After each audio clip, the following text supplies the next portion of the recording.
अभ्यास school classes में आपका स्वागत है। इस वीडियो में हम डिस्कस करेंगे एचसीएस 2024 एग्जाम के लिए इकोनॉमिक्स। इकोनॉमिक्स में जो हमारा सब टॉपिक है वो है फिस्कल पॉलिसी का टॉपिक। तो फिस्कल पॉलिसी के ये सारे क्वेश्चंस हम घटना चक्र बुक से फॉलो करेंगे। देखते हैं कि फिस्कल पॉलिसी से आपको क्या क्या चीज़ें याद रखनी है और उसमें से कैसे कैसे क्वेश्चंस ऑलरेडी एग्जाम में पूछे जा चुके हैं।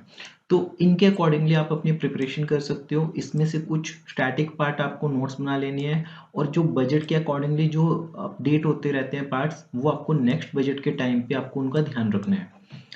शुरू करते हैं। सबसे पहले आपके पास क्वेश्चन नंबर 1 है। तो पार्लियामेंट में जो फाइनेंस मिनिस्टर है वो बजट के साथ साथ एक डॉक्यूमेंट पेश करते हैं। डॉक्यूमेंट का नाम है the macro economic framework statement. तो ये जो डॉक्यूमेंट है, ये कौन मैंडेट करते हैं कि ये रखनी चाहिए। तो सबसे पहला ऑप्शन है कि पार्लियामेंट्री कन्वेंशन है। सेकंड ऑप्शन आर्टिकल्स है कुछ कॉन्स्टिट्यूशन के, आर्टिकल 113 ऑफ कॉन्स्टिट्यूशन है। एंड लास्ट है कि एफआरबीएम एक्ट जो physical responsibility and budget management act है उसके प्रोविजंस है। तो ये डायरेक्ट क्वेश्चन है, ये यूपीएससी का क्वेश्चन है, तो इसका ऑप्शन है डी, आंसर है डी। इसमें ऐसा कुछ भी नहीं आनी है। इसके लिए आपको सिर्फ चीज़ों को केयरफुली पढ़ना पड़ेगा। नेक्स्ट टाइम अगर ऐसा क्वेश्चन रिपीट होता है तो आपको पता होना चाहिए। अगर फर्स्ट टाइम ये क्वेश्चन पेपर में आता है तब आप कंफ्यूज हो सकते हो कि ऐसा मतलब कि एफआरबीएम में लिखा हुआ है किस आर्टिकल में लिखा हुआ है। आपको कंफ्यूजन हो सकती है कि मे भी आर्टिकल में लिखा हो, शायद मैंने ना पढ़ा हो, तो वहां पे कंफ्यूजिंग हो सकता है। बट नेक्स्ट टाइम आप ध्यान रखना इस चीज़ का। नेक्स्ट है जेंडर बजटिंग इनिशिएट कब हुई थी इंडिया में। तो 2005 और 6 के आसपास हुई थी। इसका पर्पस क्या होता है? It is concern with sensitive formulation of the programme schemes allocation of resource to remove to address gender disparities. Basically gender disparities को रिमूव करने के लिए जो एलोकेशन होगी फंड्स की, उन सब से रिलेटेड होती है जेंडर बजटिंग। ठीक है। नेक्स्ट है, ये थोड़ा आउटडेटेड क्वेश्चन है क्योंकि 2017-18 के यूनियन बजट की थीम पूछी हुई है इसने। तो आपको याद रखना है कि अगर आप एचसीएस 2024 के लिए प्रिपेयर कर रहे हो तो आपको 2023 के बजट की थीम और 2024 के बजट की थीम पता होनी चाहिए। लास्ट इसमें लिखा हुआ है कि the union budget 2022 and 23 provides impetus for the growth along 4 priorities. वहां पे 4 चीजों की प्रायोरिटी थी। पीएम गति शक्ति, गति शक्ति में 7 इंजन थे, जैसे कि road, railways, airport, ports, mass transport, waterways, logistic infrastructure. तो ये सारा ट्रांसपोर्टेशन से रिलेटेड था, गति शक्ति। सेकंड है इंक्लूसिव डेवलपमेंट। देखो इसको ऊपर ऊपर से मत पढ़ना, इसको बहुत केयरफुली पढ़ना क्योंकि पीएम गति शक्ति आपका ऑलमोस्ट हर रोज कि न्यूज़पेपर के किसी ना किसी पेज पे लिखा होता है। तो सेकंड है इंक्लूसिव डेवलपमेंट। थर्ड है productivity enhancement and investment, sunrise opportunities, energy transition and climate action. Last है फाइनेंसिंग ऑफ इन्वेस्टमेंट्स। तो नेक्स्ट क्वेश्चन। इस क्वेश्चन में भी आपके पास ये आउटडेटेड क्वेश्चन है क्योंकि 2017-18 बजट से रिलेटेड है। नेक्स्ट है कि according to union budget 2021-22 finance minister levy new agriculture infrastructure and development cess. एक नया सेस लगाया था इस बजट में। तो कितने प्रोडक्ट के ऊपर वो नया सेस था? तो 29 प्रोडक्ट के ऊपर था ये नया सेस। ठीक है। तो नेक्स्ट टाइम अगर आपको लगता है कि ऐसा कोई टैक्स लगाया जा रहा है अगले बजट में या पिछले बजट में, तो आपको ध्यान में रखना है कि कितने ऑब्जेक्ट्स पे लगाया हुआ है वो, कितने प्रोडक्ट पे लगाया है वो।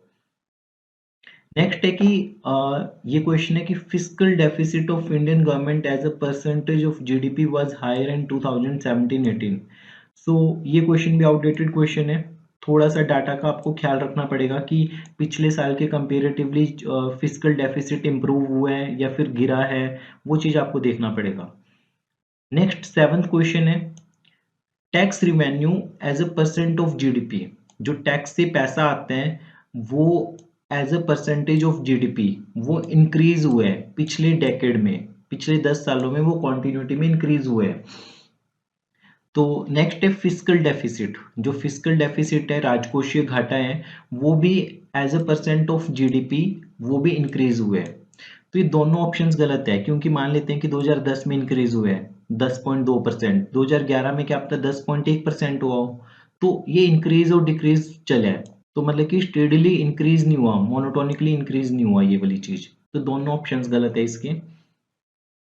नेक्स्ट है कंसीडर द फॉलोइंग आइटम्स, ये कुछ आइटम्स कंसीडर करो, जैसे ग्रेन्स है, सीरियल ग्रेन्स है, चिकन एग्स है, फिश प्रोसेस एंड कैंड है, न्यूज़पेपर है। इनमें से कौन से आर्टिकल्स एग्जम्प्टेड है जीएसटी में, जीएसटी से कौन कौन से एग्जम्प्टेड है? उस फिश प्रोसेस्ड एंड कैंड ये एग्जम्प्टेड नहीं है, बाकी ये ग्रेन्स, चिकन एग्स और न्यूज़पेपर्स कंटेनिंग एडवर्टाइजिंग मटेरियल्स, ये तीनों के तीनों एग्जम्प्टेड है। मतलब इनके ऊपर जीएसटी 0% लगती है। ठीक है, तो ये आपको थोड़ा सा अवेयरनेस, कॉमन सेंस से सोचने वाली चीज है कि अपने आसपास की चीजों को देखो। जैसे कोई भी पैकेट है, कोई भी खाने वाली चीज है, तो आप उसके ऊपर सोच के देखो कि उसके ऊपर जीएसटी लग रहा है या नहीं लग रहा। ठीक है। The goods and service tax was proposed by task force whose president was Vijay Kelkar, Vijay Kelkar था उसका प्रेसिडेंट, ये याद रखना है आपको। नेक्स्ट है जीएसटी के एडवांटेज क्या है इम्प्लीमेंट करने के। सो बेसिकली ये जीएसटी के बारे में आपको इंफॉर्मेशन देगा कि जीएसटी के बारे में अगर आपको बोला जाए कि आपको 5 से 6 लाइनें से याद आनी चाहिए, तो एक बार वीडियो को पॉज करो, जीएसटी के बारे में जो जो आपको याद आ रहा है वो सोच के देखो। सो जीएसटी है क्या चीज है? It will replace multiple taxes collected by multiple authorities. ठीक है, ये मल्टीपल टैक्सेज को कलेक्ट करेगा, मतलब रिप्लेस कर देगा ये मल्टीपल टैक्सेज को, जो कि पहले मल्टीपल अथॉरिटीज कलेक्ट करती थी। ठीक है, और क्रिएट करेगा एक सिंगल मार्केट। तो आपको यहाँ पे सोचने की जीएसटी में कौन कौन से टैक्सेज एब्जॉर्ब हो गए हैं। ठीक है, सेकंड है it will drastically reduce the current account deficit. ये जो वर्ड है ना ड्रास्टिकली, ये गलत कर रहे हैं इस वाले स्टेटमेंट को। थर्ड है इट विल एनॉर्मसली इंक्रीज, ये भी एक्सट्रीम वर्ड है, ये एनॉर्मसली इंक्रीज भी गलत कर रहे हैं स्टेटमेंट को, कि ये growth and size of the economy को बहुत बड़ा कर देगा। तो ये थोड़े एक्सट्रीम वर्ड्स थे, इस वजह से दोनों स्टेटमेंट्स गलत हैं। नेक्स्ट है कि जीएसटी किस तरह का टैक्स है, प्रत्यक्ष कर, अप्रत्यक्ष कर, डायरेक्ट या इनडायरेक्ट, तो इसका ऑप्शन है बी, इनडायरेक्ट। तो पढ़ते हैं इसके बारे में। जीएसटी को बोलते हैं goods and service tax, it is a single, ये सिंगल कॉम्प्रिहेंसिव इनडायरेक्ट टैक्स है which has absorbed almost all the indirect tax। कौन कौन से indirect tax? Service tax, central excise, state value added tax, इन सबको इसने अब्जॉर्व कर लिया। नेक्स्ट लाइन में क्या लिखा हुआ है? It is a multi stage. Paper में आ सकते हैं it is a single stage, no it is a multi stage.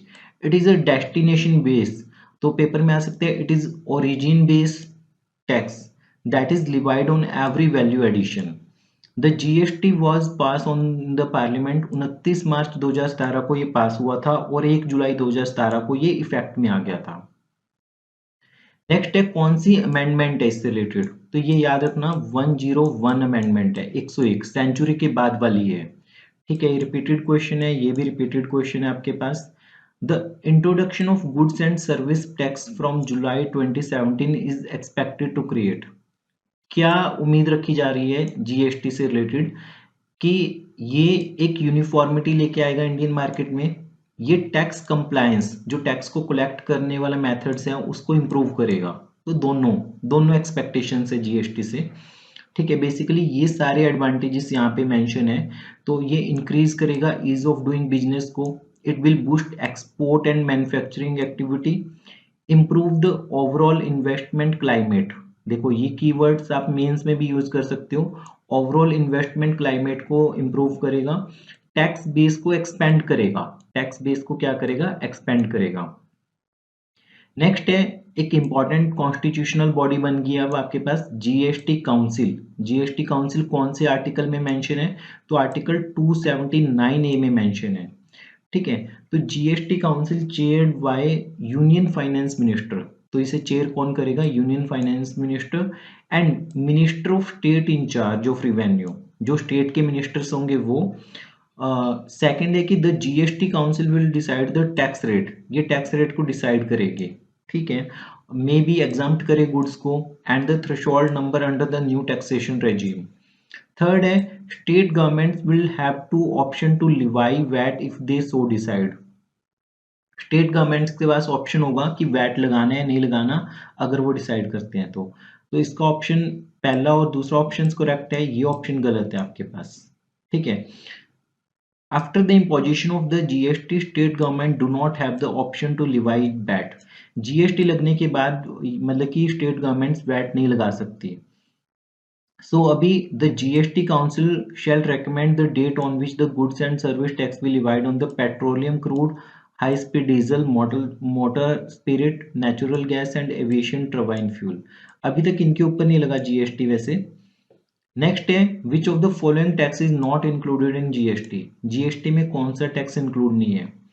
तो कस्टम ड्यूटी इंक्लूड नहीं है जीएसटी में। कस्टम ड्यूटी अभी भी सेपरेट है। एक्साइज ड्यूटी, वैल्यू एडिड और सर्विस टैक्स ये तीनों इंक्लूड हो चुकी हैं। ये क्वेश्चन बहुत इंपॉर्टेंट है, आप में से काफी सारे स्टूडेंट्स इसे गलत कर सकते हो। ठीक है। प्रॉपरली सबसे पहले आप मतलब वीडियो को पॉज कीजिए और सोचिए कि एक्साइज ड्यूटी क्या होते हैं और ये कब लगते हैं, वैल्यू एडिड टैक्स क्या होते हैं और ये कब लगते हैं, सर्विस टैक्स और कस्टम ड्यूटी कब लगते हैं, और जीएसटी में इनमें से कौन से अब्जॉर्व हुए हैं। नेक्स्ट है what has been kept under the purview of the GST, मतलब कि जीएसटी के अंडर कौन कौन है अभी। तो अल्कोहल नहीं, अल्कोहल भी नहीं है, इलेक्ट्रिसिटी और पेट्रोलियम प्रोडक्ट इन तीनों को जीएसटी से बाहर रखा हुआ है। तो जो प्रोफेसर बना रहा होगा वो क्वेश्चन उसने सामने घी देखा होगा तो घी ऑप्शन डाल दिया, तो घी आपके पास जीएसटी के अंदर है, जीएसटी के परव्यू में है। नेक्स्ट है कि जो इसकी कलेक्शन है वो 1 लाख करोड़ से ज़्यादा हो चुकी है। तो आप ये डाटा अपडेट कर सकते हो 2023 के अकॉर्डिंगली, इस करंट ईयर के अकॉर्डिंगली। दो नेक्स्ट टर्म है रिवेन्यू न्यूट्रल रेट। नाम से देखिए रिवेन्यू मतलब कि पैसे का आना, न्यूट्रल रेट। एक पुरानी ओल्ड रेजीम थी टैक्स कलेक्ट करने की, वहां से कितना पैसा आता था। ठीक है। और एक न्यू जीएसटी की रेजीम है आपके पास कि यहाँ से कितना पैसा आता है। तो बेसिकली हमें ना मैच करने की प्रीवियस जो रिवेन्यू जनरेशन होता था प्रीवियस टेक्निक में और जीएसटी में, उनको मैच करना है। तो रिवेन्यू न्यूट्रल रेट क्या चीज है? ये एक स्ट्रक्चर है of different rates established in order to match the previous revenue generation with revenue generation under the goods and service tax। तो ये चीज है आपके पास। सक्षम प्रोजेक्ट गवर्नमेंट ऑफ इंडिया का है, ये किससे रिलेटेड है? इस तरह का क्वेश्चन अगर आपको आता है तो आता है, नहीं आता तो आप कुछ नहीं कर सकते क्योंकि बहुत कंफ्यूजिंग हो सकते हैं। जैसे सक्षम आप सोच सकते हो कि स्किल डेवलपमेंट करेगा एससी और एसटी का। सेकंड आप सोच सकते हो कि मिलिट्री यूनिट है ये सक्षम, कि मिलिट्री की यूनिट है कि कैपेबल फॉर डिजास्टर मैनेजमेंट। तो ये दोनों ऑप्शंस गलत हैं। सी ऑप्शन ट्रू है, a new indirect tax network, सक्षम प्रोजेक्ट इससे रिलेटेड है। सो 2015 और 16 के इकोनॉमिक सर्वे में एक टर्म आई थी चक्रव्यूह चैलेंज। चक्रव्यूह चैलेंज बस आपने याद रखने की movement of Indian economy from socialism with limited entry to marketism without exit. बस ये याद रखना है क्योंकि आउटडेटेड क्वेश्चन है, इस वजह से ज्यादा इसके डीप में जाने का कोई फायदा नहीं है। नेक्स्ट क्वेश्चन है कि in India which one among the following formulate the fiscal policy. सबसे पहले आप वीडियो को पॉज करके कॉपी पेन पे ये लिख के देखिए कि फिस्कल पॉलिसी डिफाइन कैसे करोगे आप, एग्जैक्टली होती क्या है फिस्कल पॉलिसी। देन इंडिया में कौन फॉर्मुलेट करते हैं? तो प्लानिंग कमीशन नहीं, ये सरकार की होती है राजकोषीय नीति। फिस्कल पॉलिसी गवर्नमेंट की होती है, गवर्नमेंट ऑफ इंडिया की। तो इसे फॉर्म करेगी ministry of finance, ministry of finance. Next है long term fiscal policy was announce by. थोड़ा फैक्चुअल क्वेश्चन है कि लॉन्ग टर्म फिस्कल पॉलिसी किसने अनाउंस की थी? वीपी सिंह ने की थी, विश्वनाथ प्रताप सिंह ने 1985-86 के बजट में। नेक्स्ट है controlling authority of the government expenditure. जो सरकार खर्चा कर रही है उसको कंट्रोल करने वाली अथॉरिटी कौन है? आंसर है ministry of finance. Ministry of Finance is responsible for administration of finance of the central government. It is concerned with all the economic and financial matter affecting the country as a whole, include mobilization of the resource for development and other purpose. Basically इसके under आपके पास 7 departments आते हैं। एक आता है economic affair का, एक आता है रिवेन्यू का। रिवेन्यू के डिपार्टमेंट में क्या आएगा? पैसा आएगा। एक्सपेंडिचर में पैसा जाएगा। उसके बाद इन्वेस्टमेंट करना है पब्लिक एसेट्स में, वो जाएगा। और फाइनेंशियल सर्विसेज, फाइनेंशियल सर्विसेज में आपके पास कैसे होगा, बैंक जो सर्विसेज देते हैं फाइनेंस से रिलेटेड, वो सारी सर्विसेज इसमें इंक्लूड होगी। और छठा जो डिपार्टमेंट अभी बने वो पब्लिक एंटरप्राइज का बने। छठा कौन सा डिपार्टमेंट बने, पब्लिक एंटरप्राइज का। तो ये नया अपडेशन है इसमें कि सिक्स्थ डिपार्टमेंट पब्लिक एंटरप्राइज का बने। विच one of the following is not a department, इनमें से कौन सा डिपार्टमेंट नहीं है। रिवेन्यू का डिपार्टमेंट है, पैसा आएगा। एक्सपेंडिचर का है कि पैसा खर्च करने, इकोनॉमिक अफेयर का है। ठीक है, इन्वेस्टमेंट कहाँ पे करने उसका भी एक डिपार्टमेंट है। फाइनेंशियल सर्विसेज का भी एक डिपार्टमेंट है, और पब्लिक एंटरप्राइज का भी एक डिपार्टमेंट है। सो ये काफी आउटडेटेड क्वेश्चन है 1996 का। नेक्स्ट है आपके पास, in recent times the growth in the public sector employment has been very sluggish in India. जो पब्लिक सेक्टर में एम्प्लॉयमेंट है उसमें जो ग्रोथ है वो बहुत स्लगिश हुई है। रीजन ये है कि there has been reassessment of the role of the state in the economic development. क्योंकि रोल को रीअसेस कर रहे हैं कि स्टेट की इकोनॉमिक डेवलपमेंट में क्या रोल है। सो दोनों ट्रू है। ठीक है, A and R are both true and R is the correct explanation of A. Next question है आपके पास, which one of the following is not an objective of the fiscal policy. Fiscal policy का कौन सा objective नहीं है। तो आपको पता होना चाहिए कौन कौन से ऑब्जेक्टिव्स होते हैं। Fiscal policy as a primer level of economic stabilisation policy seek to influence the level of aggregate demand in the economy in pursuit of the larger societal goal। जैसे इसके गोल्स क्या होते हैं, सबसे पहले आपको ये याद रखना है, economic growth, employment, equitable distribution of wealth and income, regulation of interstate trade. ठीक है, तो रेगुलेशन ऑफ इंटरस्टेट ट्रेड ये ऑब्जेक्टिव नहीं होता, ये ऑब्जेक्टिव नहीं होता। ठीक है, तो ये काफी ट्रिकी क्वेश्चन है, पेपर में आप इसे गलत कर सकते हो कि फिस्कल पॉलिसी के कौन से ऑब्जेक्टिव्स नहीं है। फिस्कल पॉलिसी किसके साथ कंसर्न्ड है, तो the policy regarding taxation and the government expenditure.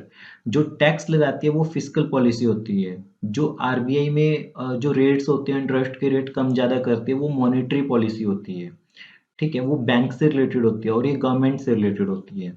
Which one of the following is a part of fiscal policy, tax policy obviously इसका answer. Which one of the following economist introduce the fiscal policy as a tool to rectify great depression. तो ये थोड़ा factual question है, hopefully अगर repeat होता है तो इसका आंसर केन्स है। ठीक है, नेक्स्ट है कि ये चार टर्म्स दी हुई है, इन्हें मैच करना है।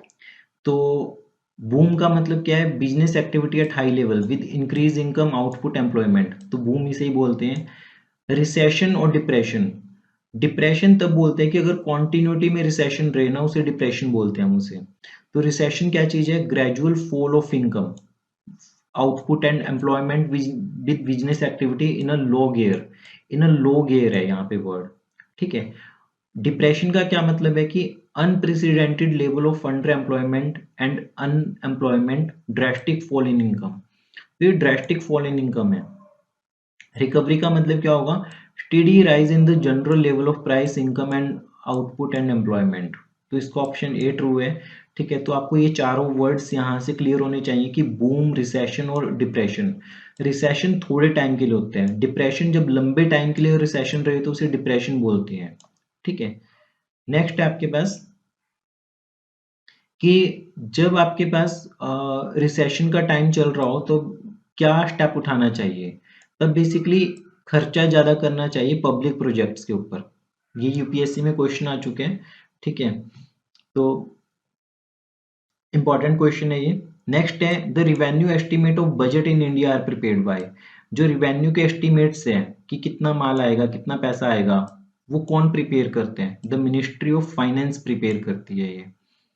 Which one of the following is responsible for preparation and presentation of union budget? कौन responsible है, department of economic affair. Economic survey of India is related to, तो ये भी फाइनेंस मिनिस्ट्री से रिलेटेड है। फाइनेंस कमीशन नहीं, finance ministry से related है। फाइनेंस कमीशन का काम होता है कि स्टेट और सेंटर को कितना टैक्स, टैक्स से आया हुआ पैसा कितना कितना डिस्ट्रीब्यूट करना है। Which of the following is responsible for preparing the annual economic survey? कौन responsible है, repeated question है ये। Economic survey of India is published every year by the ministry of finance. ये भी रिपीटेड क्वेश्चन है आपके पास। देन नेक्स्ट है list one और लिस्ट टू दी हुई है, इन्हें मैच करना है। सबसे पहले इकोनॉमिक सर्वे को देखिए आप यहाँ पे। इकोनॉमिक सर्वे किसके साथ जाएगा? मिनिस्ट्री ऑफ फाइनेंस के जाएगा। आरबीआई क्या करेगा? Report on currency and finance करेगा, ठीक है। और सीएसओ सेंट्रल स्टैटिस्टिकल ऑर्गेनाइजेशन ये करेगा आपके पास नेशनल अकाउंट्स स्टैटिस्टिक्स। तो डब्ल्यूपीआई बेसिकली इसमें लिखा हुआ है मिनिस्ट्री ऑफ इंडस्ट्री निकालेगी। शायद ये ऑप्शन गलत है, कमेंट बॉक्स में बताइए कि सीपीआई कौन पब्लिश करते हैं और डब्ल्यूपीआई होलसेल प्राइस इंडेक्स कौन पब्लिश करते हैं। नेक्स्ट है कि budget is an instrument of fiscal policy. Budget किसका इंस्ट्रूमेंट है? यहाँ पे ऑप्शन देखो, monetary policy, commercial policy, money saving policy. तो फिस्कल पॉलिसी का ये पार्ट है। In which of the following countries zero based budgeting was first adopted? Zero based budgeting होती क्या है? तो ये किसने अडॉप्ट की? ये यूएसए ने अडॉप्ट की है first time. So zero based budgeting के बारे में यहाँ पे कंप्लीटली मेंशन्ड है। नेक्स्ट क्वेश्चन है कि zero based budgeting has been introduce in India. ये इंट्रोड्यूस हो चुकी है इंडिया में। Zero based budget technique involves a critical review of every scheme before a budget provision is made. मतलब ये ऐसे कहते हैं कि जो भी स्कीम है उसका क्रिटिकल रिव्यू होगा, ठीक है। तो ये दोनों ही स्टेटमेंट्स ट्रू है आपके पास। Statement A and reason R, और आर करेक्टली एक्सप्लेन कर रहे हैं ए को। नेक्स्ट क्वेश्चन है in the union budget 2011 and 12 which one of the following sector has been allocated largest outlay? तो एनर्जी को सबसे ज्यादा पैसा दिया गया था शायद। तो ये क्वेश्चन आउटडेटेड है, पर आप रिसेंट जो बजट होगा उसमें आपको ध्यान में रखने की सबसे ज्यादा किसको एलोकेशन हुई है, किस सेक्टर को एलोकेशन हुई है। तो नेक्स्ट वीडियो में हम कंटिन्यू करेंगे बाकी क्वेश्चंस। होपफुली आपको ये वीडियो अच्छी लगी होगी। पढ़ते रहिए, प्रैक्टिस करते रहिए अभ्यास स्कूल क्लासेज के